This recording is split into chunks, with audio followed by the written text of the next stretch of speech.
About the chapter, chapter के बारे में।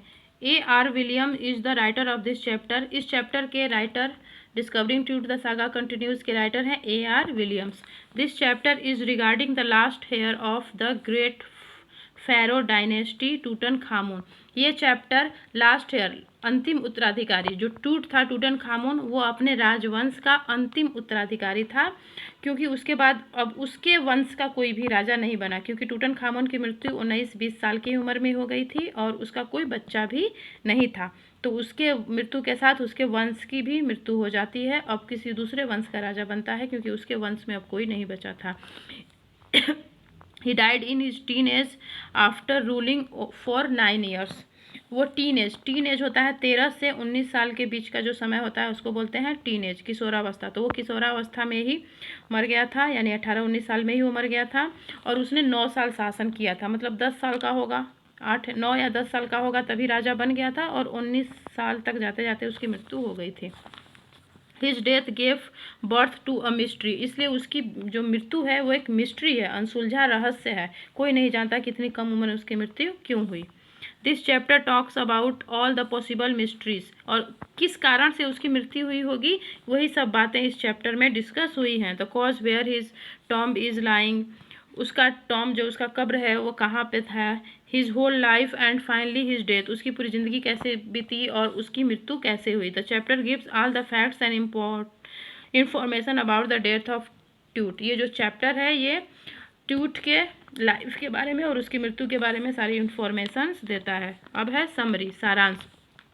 ट्यूट का पूरा नाम था Tutankhamun. Tutankhamun was the last leader of the great pharaoh dynasty, pharaoh dynasty वंश का, फेरो वंश का, मिस्र के राजाओं को फेरो कहा जाता था, या फेरो उस राजवंश का वो सबसे अंतिम लीडर था, मतलब सबसे अंतिम राजा था। ही was young when he died, एक ही वेन होगा, 2 वेन हो गया है गलत से। He was young when he died, उसकी जब मृत्यु हुई वो काफ़ी यंग था। According to some people his death was a murder, कुछ लोगों के अनुसार उसका मर्डर हुआ था। In the year 1922 his tomb was exposed by Howard Carter, 1922 ईस्वी में हॉवर्ड कार्टर एक आर्कियोलॉजिस्ट थे, उन्होंने 1922 ईस्वी में टूटन खामून का टॉम्ब का, उसका मम्मी का खोज किया था। An archaeologist, after 80 years he was taken for the CT scan to solve the mystery of his life and death through a forensic reconstruction, और 1922 के बाद लगभग 80 साल बाद उसकी बॉडी को, उसकी डेड बॉडी यानी उसकी मम्मी को फिर से फॉरेंसिक रिकन्स्ट्रक्शन के लिए उसका सीटी स्कैन किया गया, ताकि पता चल सके कि उसकी मृत्यु कैसे हुई थी। हिज फादर और grandfather Amenhotep III was a very powerful pharaoh ruler over a period of 40 years। उसके क्लियर नहीं पता है कि एमेनहोटेप III जो था वो उसका फादर था या ग्रैंडफादर था, दादा था या पिता था, मगर एमेनहोटेप III एक पावरफुल, बहुत ही पावरफुल राजा था जिसने 40 साल तक शासन किया था। His son Amenhotep IV succeeded him, और उसका, इसका मतलब कि एमेनहोटेप III जो है टूटन खामून का ग्रैंड फादर है, और उसका फादर है एमेनहोटेप IV। उसने एमेनहोटेप III के बाद राज किया and initiated the strongest period in the history of Egypt, और मिस्र के शासन, मिस्र के इतिहास में वो भी एक ग्रेट रूलर हुआ।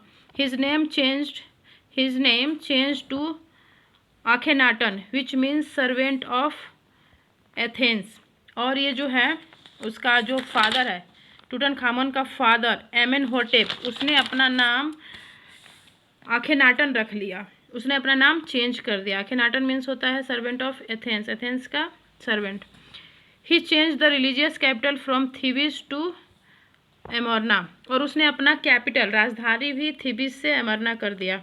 Letter he attacked the temple of Amun a god, ruined his images and shut his temple, और उसने एक मिस्र की सभ्यता में बहुत सारे देवी देवता होते थे, उनके टेम्पल, मंदिर होते थे, और उसमें देवी देवताओं की पूजा होती थी। तो ये जो है आखेनाटन आखेनाटन, आटेन होता है सूर्य और आमून होता है चंद्रमा।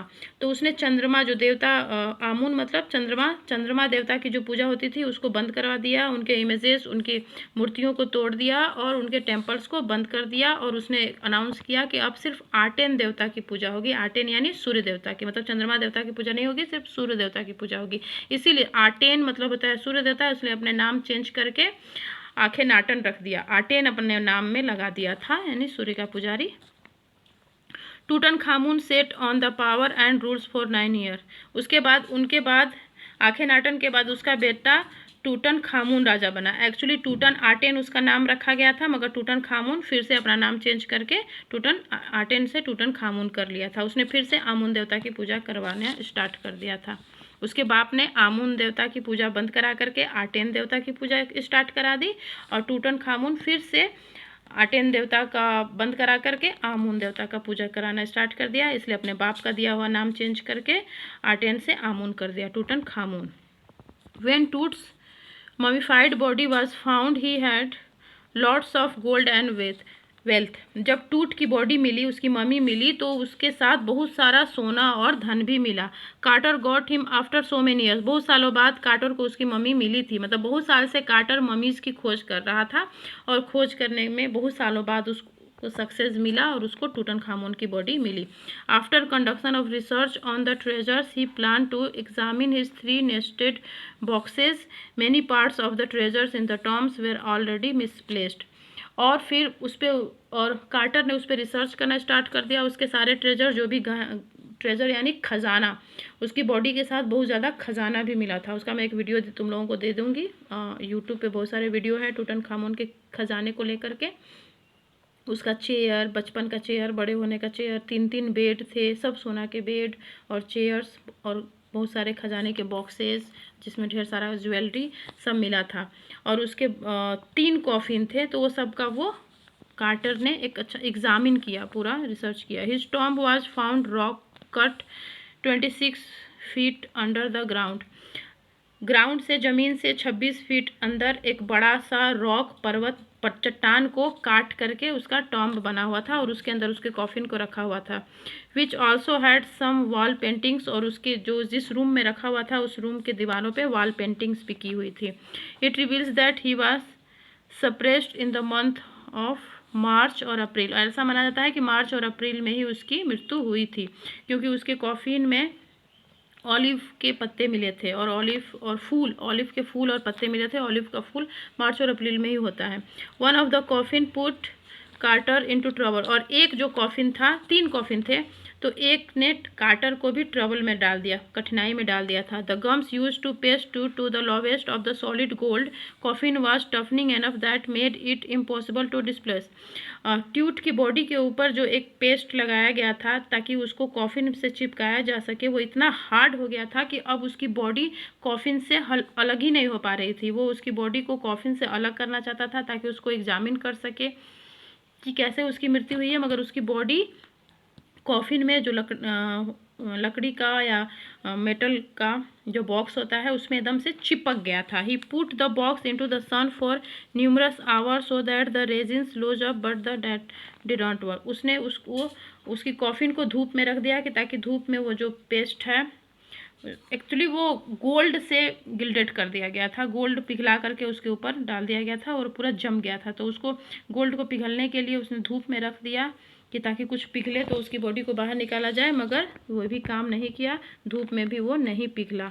Eight last he remove the adhesive with the chisel यानी छैनी एंड हैमर, और अंत में उसको कार्टर को छैनी और हथौड़ी से काट करके बॉडी को निकालना पड़ा कॉफिन से। Carter since he did not have any other choice than cutting the mummy from limb to limb। अब कार्टर ने सोचा कि उसके पास और कोई चॉइस नहीं है और कोई कारण नहीं है, मम्मी के पार्ट को, उसके हाथ पैर सबको अलग से काट काट के ही निकालना पड़ेगा। Thieves would have robbed the gold and the treasure, अगर वो ऐसा नहीं करता है तो चोर सारा उसका खजाना चुरा के ले जाएंगे। His man first remove the head of the mummy, तो कार्टर के जो आदमी थे, उसके नौकर थे, उन्होंने पहले हेड, टूट के हेड को काट के बाहर निकाला। Then cut off catch and every joint, फिर उसके हाथ पैर सबको काट काट करके बाहर निकाला गया। After the process of removing all the body parts they placed it on the player of sand, और फिर उसके पूरी बॉडी को काट करके जब कॉफिन से निकाल दिया गया तो उसको प्लेस किया गया सैंड, बालू पे, क्योंकि मिस्र में बालू ही बालू है